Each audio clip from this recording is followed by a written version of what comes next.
Recording by love recording studio Bishanpur.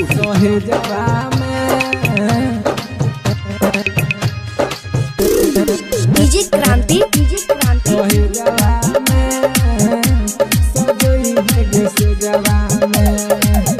लेने जो दिल दोहे जवा में सजोई है गे जवा में।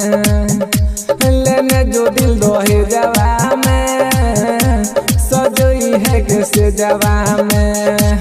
तोरे खातिर कानै छियौ दर्द होइ छै करे जवा में।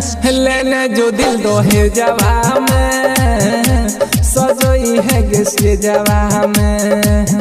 लेने जो दिल दोहे जवा में सजोई है गे जवा में। प्रेजेंटेड बाय डीजे क्रांति दोहे जवा में सुन ले न जाने गो हमारा रमान गई। जई भी ससुरवा निकल जाए तो परान गई। सुन ले न जाने गो हमारा रमान गई। जई भी ससुरवा निकल जाए तो परान गई। मेहंदी रचैली तू दोसर के नाम के और अथी पर फेंके है बाल बेम के। लेने जो दिल दोहे जवा में सजाइली है से जवा में। लेने जो दिल दोहे जवा में सजाइली है से जवा में।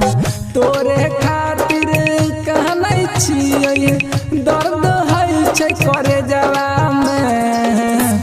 लेने जो दिल दोहे जवा में सजाइली है से जवा में। रिकॉर्डिंग डीजे क्रांति दोहे जवा में मिले लाइबो हम तोरा ससुरारी। बनी एक जान है गए हम भिखारी। दोहे जवा में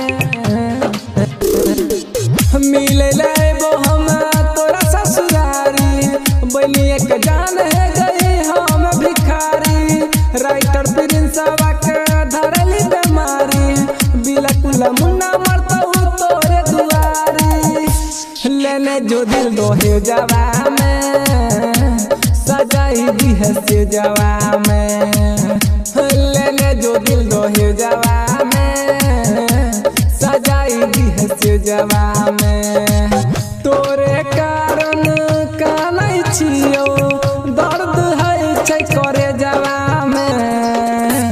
लेने जो दिल दोहे जवा में सजाई दी है से जवा में। Recording by Prince Pritam.